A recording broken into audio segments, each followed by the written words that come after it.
All right, so I am here with Caolan O'Cushnahine, Mm-hmm. and we are going to talk about Ireland, and specifically, we are going to go. You have the opportunity to visit Ireland this fall in October, and so we're going to talk about that trip a little bit. But we just want to talk about Ireland and just how great it is, and Okay. some interesting things about it, and so, where are you from in Ireland? So I'm from Belfast. So Belfast is actually in the northern part of Ireland. Okay, It'd be the sort of the second biggest city on the island after Dublin. great, great. So And you say you're careful to say the northern part of Ireland yes, because Northern Ireland is a separate country. it is. Yes, yeah, yeah. Yeah, It's a complicated one, but basically Northern Ireland is still technically a part of the UK or part of Britain, and right. I don't consider myself British. So in Northern Ireland, or the north of Ireland as I like to call it, you've got about 50% of the population who would consider themselves to be British, and you have about 50% of the population, like myself, who consider themselves to be Irish. So Okay. we're still under British rule, but we're hopeful of a united Ireland within the next couple of years, hopefully. Okay. So Okay. fingers crossed anyway. Great. And so Belfast it's how far is that from Bonduran? From Bundoran, Belfast, maybe three and a half hours, something like that. Okay, So it's kind of, if you imagine that Ireland looks like if you look at Ireland on a map, people say it looks like a teddy bear or something. So the northern part of Ireland, where I'm from, Ulster, it's like the head of the teddy. So I'm on like the right ear, and Bundoran's on like the left ear, basically. Okay. If you think about it that way. So it's about three and a half hours between Okay. And Bonduran, that's where we're going to be. Did I say that correctly? Bundoran, yeah. Bondoran. Yeah. That's where we're going to be spending most of our time on the study abroad trip. We'll visit some other places, but that's where we'll spend most of our time. So let me ask you, if you so do you visit Bondoran? I've been before, yeah. I've been a couple of times before. Great surfing in Bundoran. Yeah. And some really nice scenery just in and around. Basically, that western coast, anywhere you go, you're going to have a great time because Really? the scenery is just incredible. Great, great. So, what would you do if you had the opportunity? I mean, what's like the first thing you would do if you were to visit there? From Bundoran, get to Sleeve League Cliffs. Yeah. They're I think don't quote me on this, but I think they're like the highest or the second highest sea cliffs in Europe. Oh wow. And they're just you can actually go up and climb to the top of them, and kind of it's like a walkway across the top of the cliffs, and you're right on the sea, and you can see for miles around as well, and it's incredible. Sleeve League's cool, and it's not far from Bundoran. Great, great. So, what was it?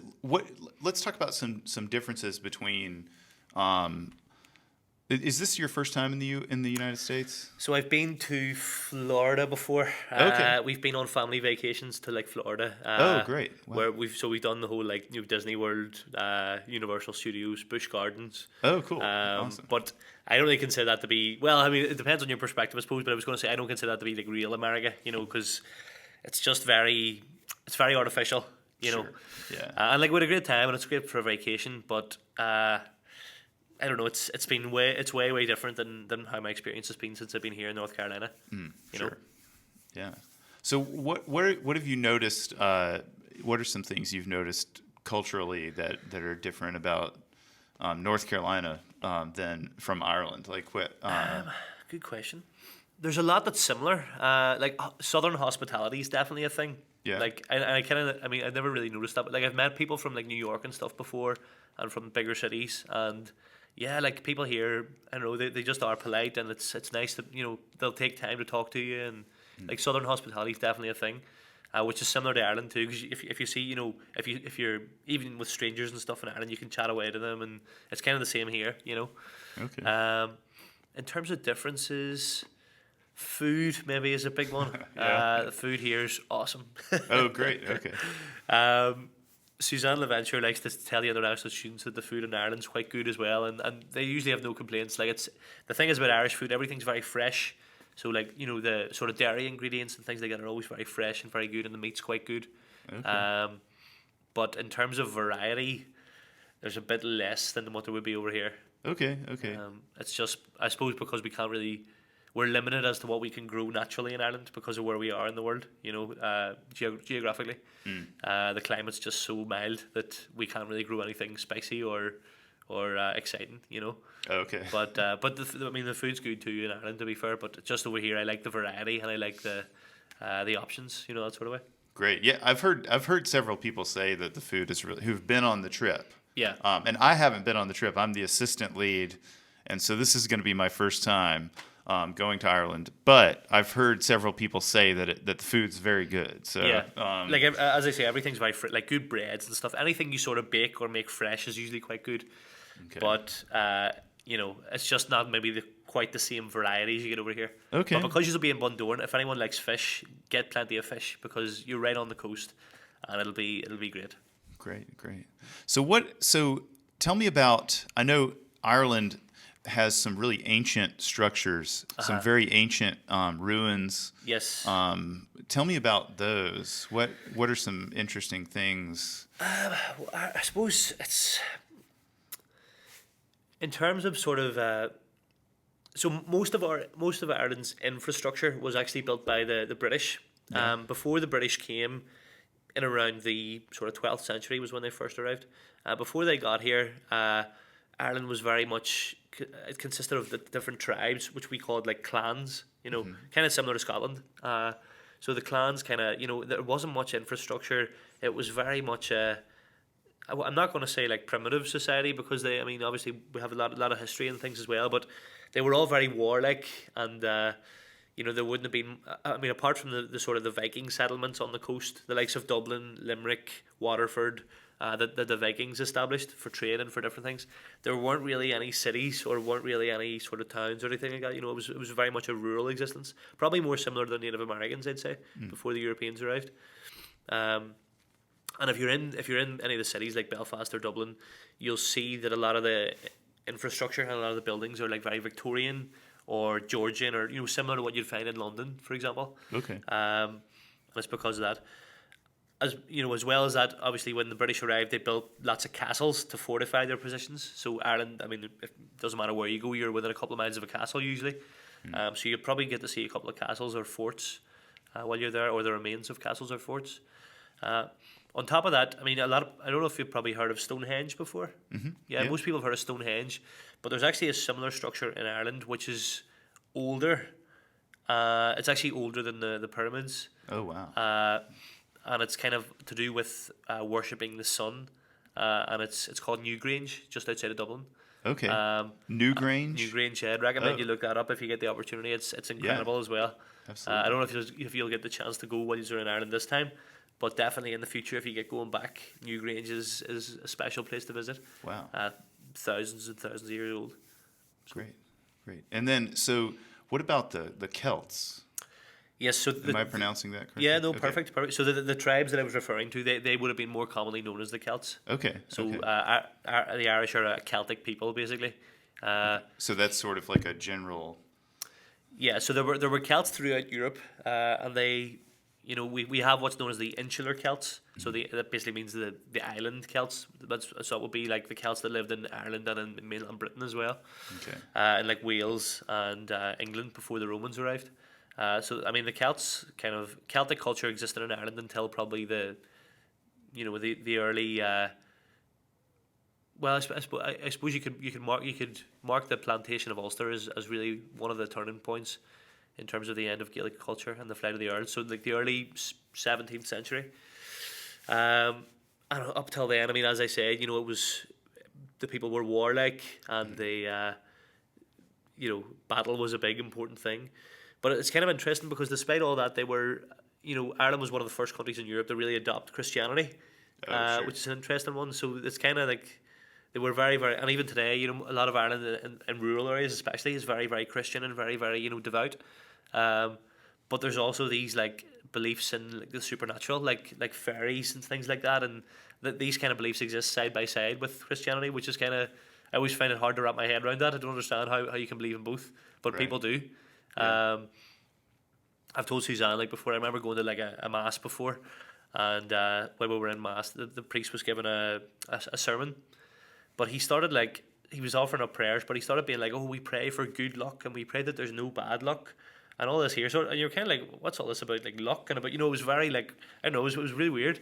Yeah. But these sorts of beliefs and sort of superstitions exist as well in Ireland. Despite the sort of the fairly strong faith in Christianity. So it's interesting in terms of its history, and it's kind of the belief systems that were in place in the island. Excellent. That's really interesting. So you mentioned Gaelic. Yes. Now, when you use that word, because I know it's a language. Yes. But is it also a general culture, or? So yes. So basically, we were talking about the Celts.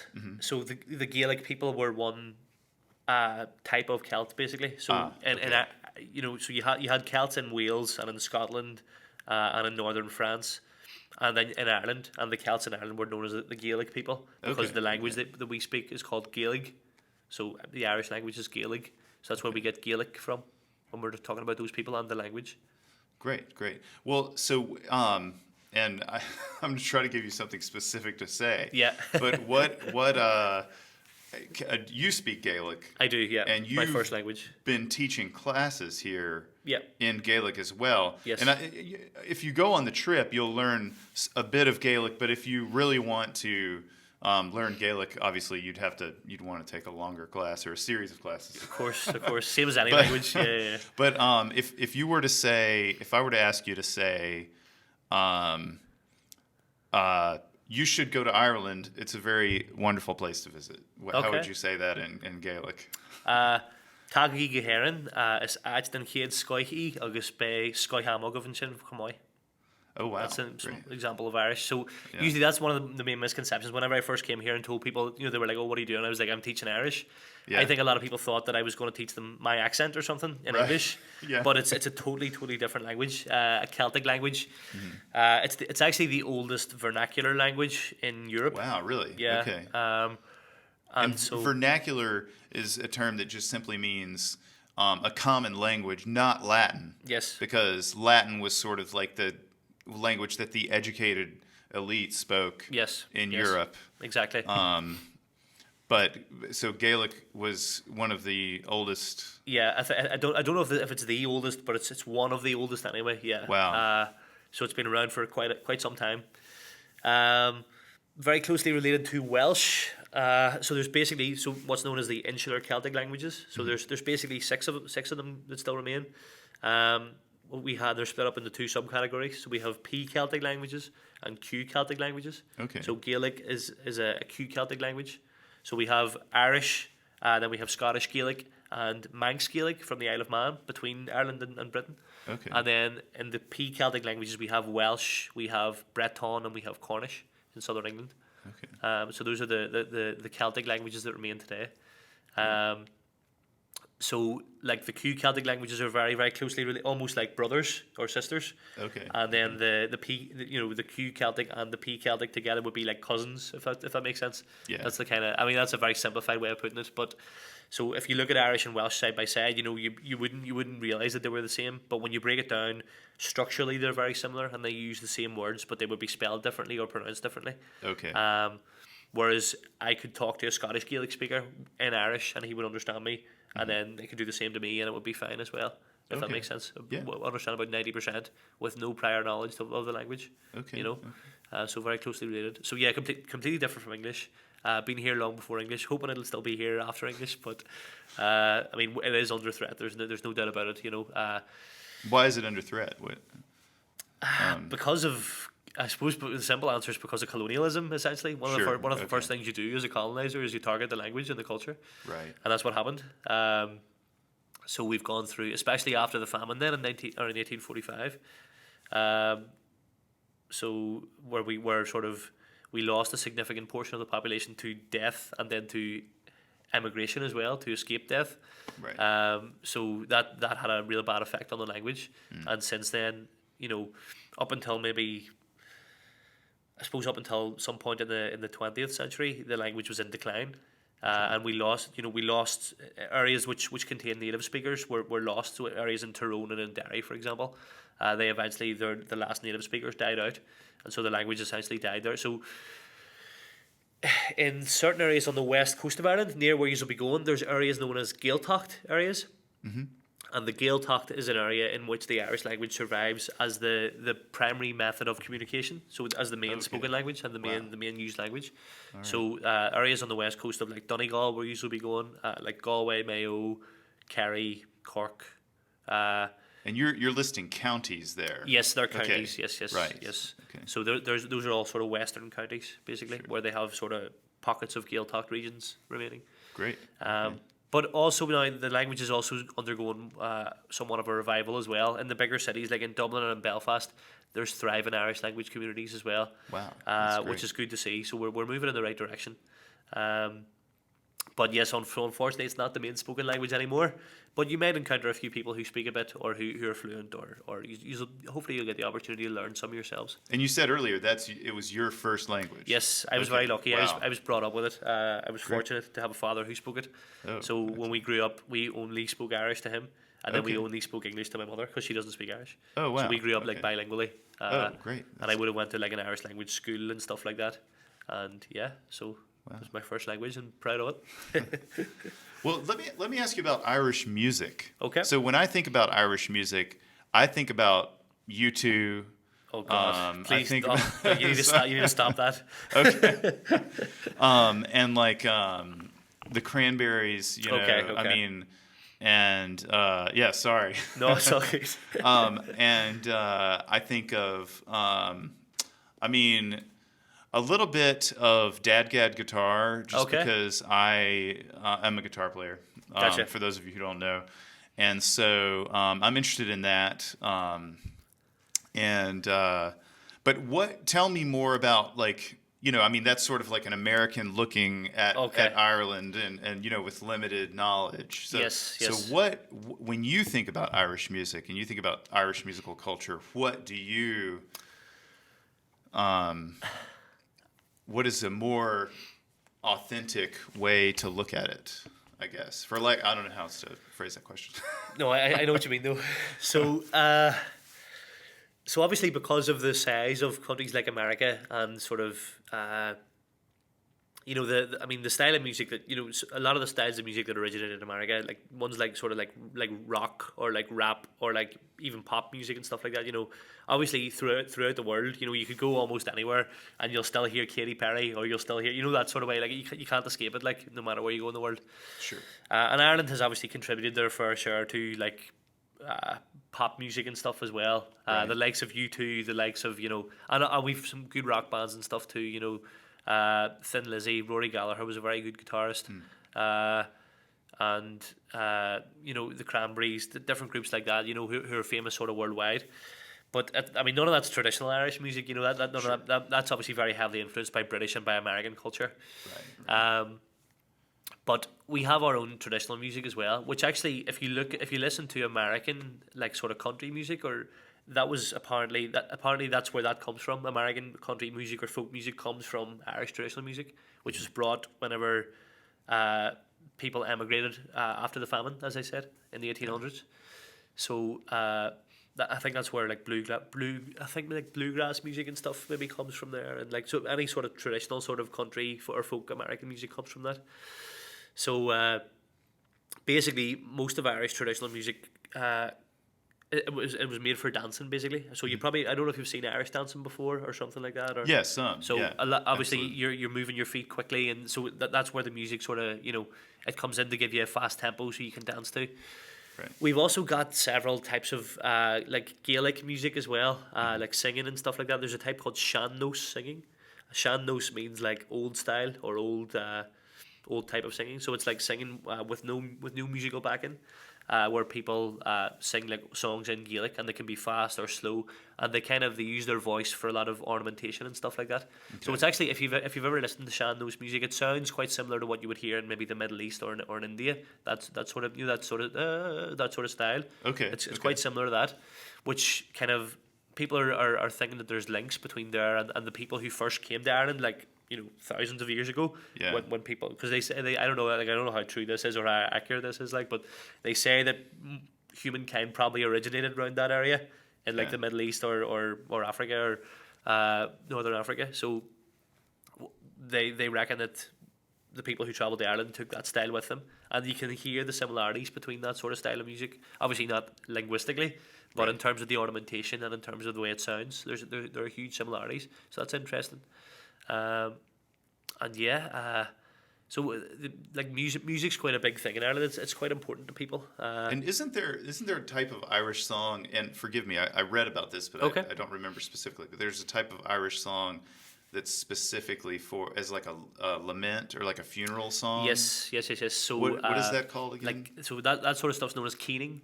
Okay. So okay. keening is like, yeah. So it comes from the Irish word keenu, which means to cry. Okay. So like if you keen, you're sad and it's sorrowful, and yeah, a lot of the more traditional styles of Irish singing would be quite slow and sad because we've endured quite a lot as a country. So a lot of the old music is quite depressing, to be honest. I mean, with good reason, I guess. But we've also got more like sort of fast, upbeat tunes as well. We have things in Ireland known as like sessions, like music sessions, session Caolan. So like a session is like, if you're in a bar or a pub or something like that, you'll often see a group of musicians in the corner, and they'll be playing tunes, and the chances are they don't know each other or they've just met for the first time. Yeah. Because that happens a lot. You just bring your instrument to the bar, and if there's other musicians there, you'll play with them. So you play what you know, they play what they know, and stuff like that. Sure. And it's quite informal, and it's really good crack, to be fair, as well. Oh wow. So that's good. And when That's I say great. disclaimer, when I use the word crack, not referring to drugs. It's a word we use in Ireland to mean fun. Good, okay. good crack. Yeah. Okay. I always have to clarify that. So Great. Yeah. Well, so what are some Irish instruments? I mean, that are sort of grew out of, because I know you mentioned the tin whistle. Yes. But what are some other instruments? So we have our own type of traditional drum called a boron. So a boron, literally, the word bore means deaf, so it's a little deafening thing, which was a good name for it. So it's a little drum, and you kind of, it's not like you don't sort of hit it like this. You kind of hold the stick a bit like a pencil, and it's like this sort of movement you need. So the drum is held upwards, Yeah. and so you have your backhand on the sort of the back side of the skin, Yeah. and then you're hitting it with the stick like this, so you kind of hold it like that. So it's quite a cool one to see. Great. And a boron sounds nice too. It's like a do. That was a terrible impression of a boron. But so apart from that, then I can we like have, put a little video yeah, of it on. please do. That would save me, to be fair. I don't know. So yeah, the boron's good. The tin whistle and things like that. We've our own like traditional style of flute as well. But they all kind of originate from, I suppose, the pipes. So what's actually Right. a common misconception, people consider like bagpipes and things to have originated in Scotland. Well, I've heard of So- the Uilleann pipes. The uilleann pipes. Oh, okay. Yes. Sorry that I You're mispronounced that. you're good. You're good. The I've uilleann only pipes. read it. No, that makes sense. That's no worries. So uilleann is actually a word that refers to elbow. Okay. So you use your elbow to push the bellows, which inflates the bag, and then you get the sound from that. So you don't blow into it like the bagpipes. You use your elbow. So Oh, wow. the All uilleann right. pipes. But before the uilleann pipes, the sort of pipes were used. We had the war pipes, so they were used for war, basically. To keep armies marching in straight lines, or to try and intimidate the opposition or whatever it was. Yeah. So that they actually originated in Ireland and were taken with them then whenever the Gaels went to Scotland and Oh, kind of wow. settled in Scotland. Okay. So that's a common misconception. So obviously the modern form of the bagpipe is Scottish in origin, but Sure. pipes originally would have come from Ireland. And so the uilleann pipe was created then. So during the period that we were under British rule, one of the things that the British did as well is trying to destroy the language, and so they went after the culture, as I said. Right. So right. they banned the use of pipes, because they knew that if people had pipes, it would maybe inspire them to rebel or to go to war against them. So the Oh, wow. pipes were outlawed in Ireland. So people developed the uilleann pipes, which is a smaller, quieter type of pipe that can be played indoors without attracting attention. So Interesting. that's how the uilleann pipes were formed. Wow. And they're now what are considered the quintessential Irish bagpipe now, which is interesting. Interesting. Yeah. Yeah. I mean, I've seen videos of them being played, and it's Yes. pretty quick, Yeah. Yeah. ornamented. Yeah, melody. But I mean, I think the music that I saw being played on them I think it was dance music. Yeah. I mean, So- it obviously depends on the type of music, of course. Yeah, but most of Irish traditional music, if you're in a pub or something like that, or if you're going, that's usually the type of music they play, like fast paced kind of. You can't help but tap your foot to it, that sort of way. Right. But you would also hear the Uilleann pipes playing like some of the keens, the slower songs as well, the slow airs. And those are it's kind of like really haunting or something. If you've watched the movie Braveheart, Yeah. the soundtrack for Braveheart, Yeah. Uilleann pipes. Oh wow. So that's sort of slow. That's played on the Uilleann pipes as well. If you think of the theme tune from it. Yeah. So that's why I always joke. I'm always like, that's how the Uilleann pipes are superior, because when the Scottish made a movie about their own heroes, they used Irish pipes. Right. So that's how you know. So yeah, but the Uilleann pipes they're my personal favorite instrument as well. There's nothing sounds like them. They're incredible. Wow. When they're played well. Other instruments, I guess, the harp originated in Ireland. It's one of the national symbols of Ireland as well. Sort of, I suppose in days gone by, harpists would have had a very high status in sort of Gaelic society. Okay. They were very, very, very well thought of, as well as poets. And yeah, so the harp is always a thing that's been synonymous with Ireland, and when it's played very well, it can be quite nice as well. Yeah. What other? A lot of the instruments we use in traditional music today aren't actually Irish in origin, but Sure. they just work well with the sound. Like the banjo works particularly well with Irish traditional music. Yeah. Things like the mandolin, guitar. Sure. I've even heard like keyboards and pianos used and stuff as well. Yeah. Although personally not a fan of those for Irish music, but Right. I mean each to their own. Yeah. Also then like concertinas and accordions as well will Right. also be used quite a bit, like button accordions and key accordions. And check out some Irish music if you can. It's quite good. Yeah. What is there a specific artist that we should check for on YouTube or? So there's a good group. There's a group actually. They have two pipers, and they also play a lot of like low whistles and flutes and stuff as well, and tin whistles. Yeah. They're called Relta. Okay. Realta. Relta. All right. So Okay. they have two Uilleann pipers, and so they're a group from Belfast actually. And if you Oh, want to wow. hear some good Uilleann piping, that's where to go. Relta are awesome. Excellent. If you want to listen to more sort of traditional, that Shanno style singing I was telling you about, there's a girl called Niall Ní Cronin or Dominic McGillivray are both very good. I can write those down for you after. Yeah. No, that's but great. they're both very good traditional sort of Shanno singers. Okay. Other groups. There's a group called Lunasa. Lunasa are quite famous. You've maybe heard of Clannad or Enya maybe? No. Enya, yeah. Yeah, most absolutely. people have, I think. Yeah. She sings in Irish as well. Oh, great. Yeah. Okay. So Excellent. plenty of stuff out there. Great. So, what about in sports? I don't want Yes. to talk too much about sports because there's a whole other video that you guys should definitely watch, demonstrating hurling. But hurling is an important sport. But Yes. then also soccer. Yeah, so Is- I mean, soccer's probably I think everywhere outside of America, soccer's probably the main. It's the main worldwide sport. People play it everywhere. Right. But then you also mentioned Irish football. Gaelic football. Yes, Gaelic yes. football. I'm sorry. So yeah. no, you're fine. You're fine. So there's an organisation in Ireland known as the GAA, so the Gaelic Athletic Association. Yeah. So they promote Irish traditional sports. So the main two of which are hurling and Gaelic football. Okay. So they're probably the two most commonly played and the two most sort of watched sports outside of soccer, I would say, in Ireland. Sure. And yeah, like hurling is the older of the two. Hurling's thousands of years old, about 3,000 years at least. And again, it goes back to those sort of Celtic times or tribal times. And they actually, when they played hurling at the beginning, obviously there were no rules, and it was actually used as a way to practice for battle. Right. And it was common that they would have used one of their enemies' heads instead of a ball and stuff like this. Wow. So real brutal sport like back in the day. Yeah. Now we have rules, we wear helmets and stuff, so it's a bit better. But it's just I mean it's hard to sum up hurling. You know, hurling's incredible. But you're It's one of playing the- it here. I mean, it's Well, right. there's a Gaelic football team here in Winston-Salem. Okay. There's a Okay, hurling team in okay. Raleigh. If you're interested, there's a hurling team in Raleigh, but Raleigh was about too far for me to be traveling regularly for practices and stuff. Sure. But yeah, there's a couple of hurling teams. Hurling team in Charlotte, hurling team in Raleigh, and they play hurling in the US too now. Yeah, but I think it's like the fastest or the second fastest. I think the fastest like field sport in the world. So wow. just real quick sport, real fun to watch, and even more fun to play. And then Gaelic football would be similar, but it's kind of a hybrid of like hurling rules and soccer. Yeah. So you're allowed the ball, and it's more like more the size of a soccer ball. You can have it in your hands, and the scoring rules are the same, and the tackling rules are the same as well. So yeah, Gaelic football. We've got a team here in Winston-Salem I've been involved with, the Winston-Salem Wolfhounds.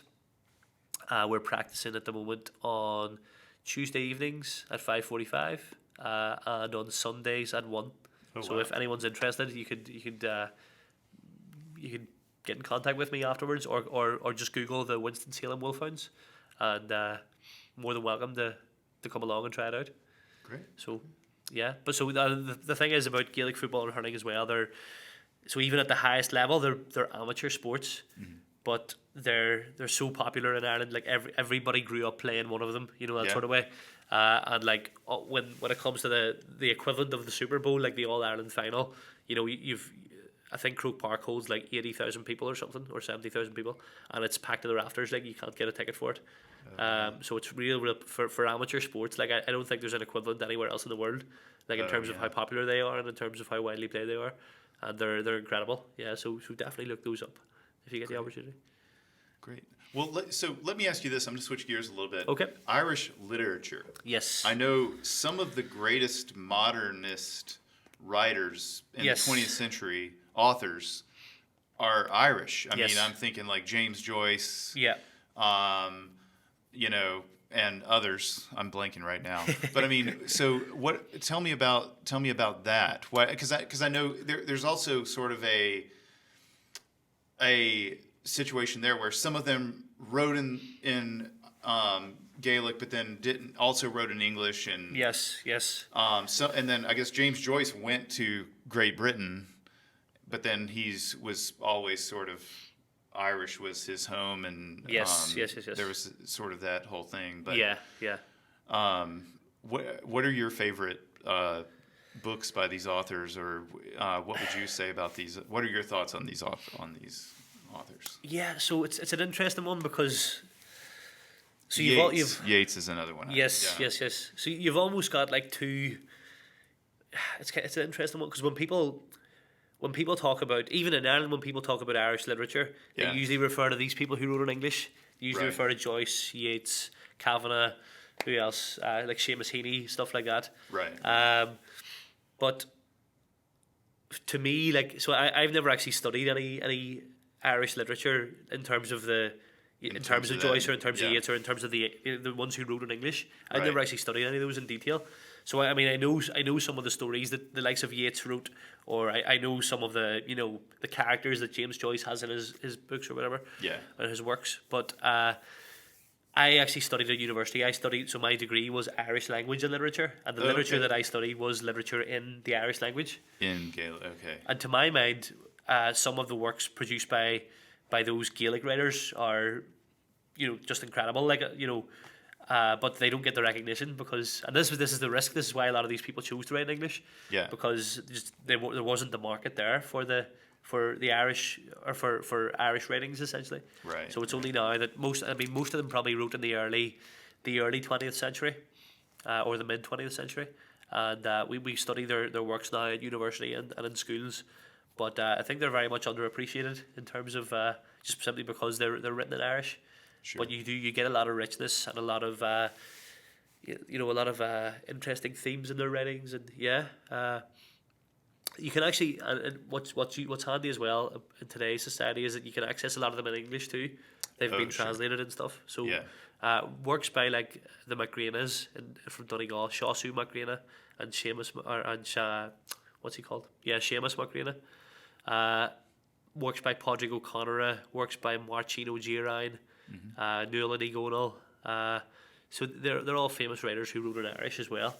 Sure. So those would be sort of some of my favourites, to be honest. I don't really know that much about Joyce or about Yeats or about the more popular ones. Sure. So when people ask me, I always like, at the risk of looking stupid, I'm always like, no, like I know who they are, but I just never studied them, you know. Sure. Yeah. Yeah.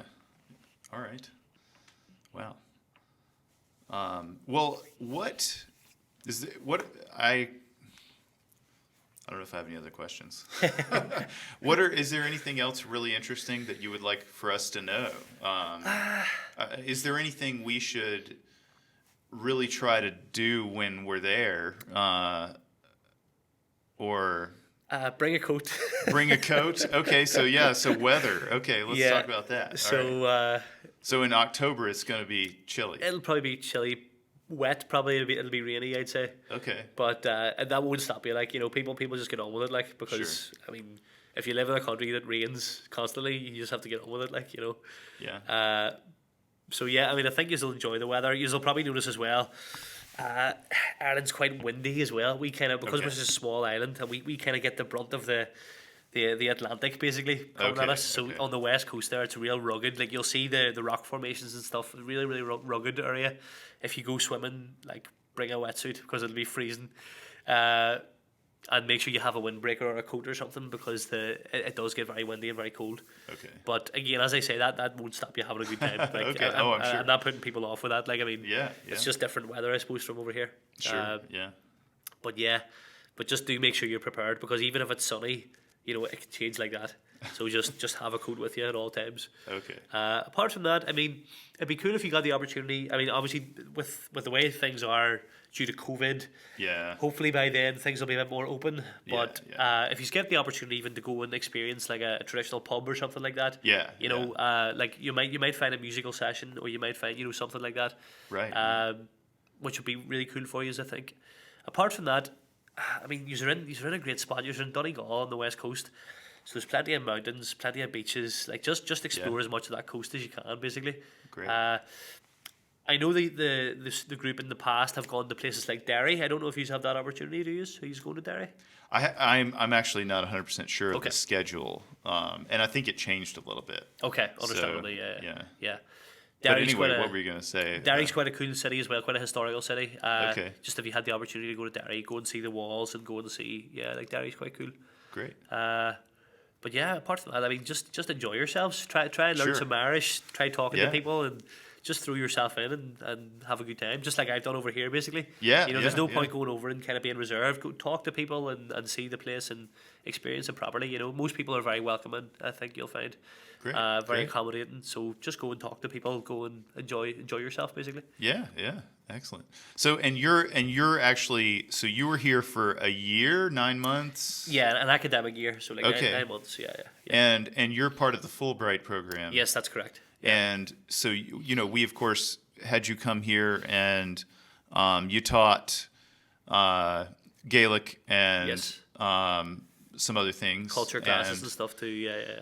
And so, and you're going to go back soon Yes, go back in 3 weeks to Belfast. So yeah. And what is and you studied, you just said you studied Irish language literature. Yes. So are you teaching that in Belfast? What So is I'm a teacher at home. Yeah. Okay. So and I work within the Irish medium education sector as well.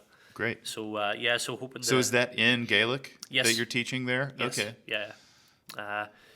So that's the type of school that I went to as well myself. I went to an all Irish. So I suppose the education system is different, but it's also similar in a lot of ways too. Like, Yeah. in terms of, so we have like primary schools, which are sort of the equivalent of elementary schools, I guess. Right. And then you guys have middle schools and then high schools. So instead of that, we just have secondary school. So it covers all the years that you would cover in middle school and high school. So Yeah. you've just 7 years of secondary school. So we have lots of Irish language like primary schools throughout the country, but Yeah. less Irish language secondary schools. Like in the north where I'm from, there's only 2. Yeah. So what a lot of people do is, like what I did, I went to to an Irish language primary school, and then went to an English secondary school and just studied Irish as a subject Right, in the right. English school, if that makes sense. So that's what Okay. a lot of people have to do. Um, so I tend to mainly work in the elementary schools section, like primary school. Okay. But I've okay. also worked in the in secondary schools as well. Wow. All Uh, right. And yeah, so I've done both. And so when I go home, I'll be just applying for jobs, and I'll take what I can get, basically. As long as Sure. it's in the Oh, Irish okay. medium education sector, I'll take anything. I don't mind. Great. So Okay. that's the plan. Excellent. Excellent. Well, is there anything else you want to say? I mean, I guess just, yeah, if you get going, like, enjoy yourself, and as I say, just throw yourself into everything. And I might see you there at some point as well. Oh, I think yeah, Deborah we was talking should- about absolutely. maybe meeting up with you. So if I'm about, if I'm free, I'll hopefully meet up with you for a while and see you again. yeah, that'd be And, great. Yeah, just good luck, enjoy yourselves, and I'm looking forward to getting back to North Carolina to visit again. I'll hopefully see some of you again. All right. So yeah. Is there, wait, one more question. So if we're in Belfast, Yes. because I think we might go to Belfast. Okay. I'm not 100% sure. Okay. If we're there, what is one thing we should definitely do, or one pub we should check out, or I quite like. There's a few like hills just on the outskirts of the city. There's a hill Yeah. called Cave Hill, and another one called what is it? Davis Mountain. yeah? So I just couldn't come to me there. I've been away for so long. I can't remember my local place names. Yeah. So if you go up Davis Mountain or Cave Hill, you'll get really, really nice views of the city. Oh, wow, And okay. the kind of the surrounding, like, there's like it was a port city traditionally. Okay. So you'll get nice views of Belfast Lough and stuff like that. Wow, all right. And also maybe another, if you don't get doing that, or if you get the opportunity, there's a Norman castle in Carrickfergus. wow. And Carrickfergus is only like 20 minutes from Belfast. Cool. So if you get the opportunity, you can actually see it. If you're on one of those hills, you can see it up the coast. Oh, from wow. from the top of the hill. So Carrickfergus Castle's a cool one if you get Great. the opportunity. Great. But yeah, that's just awesome. enjoy. Yeah, I'm all about. I like hiking, so I. Okay, cool, That's great. All right. cool. Well, excellent. Well, thank you so much for doing this, No worries. and I really appreciate it. It Yeah, was great. Thanks for having me, talking Caolan. to you. Thank you. It was Yeah, had fun. Yeah, Sure. thank you. You're welcome. Yep.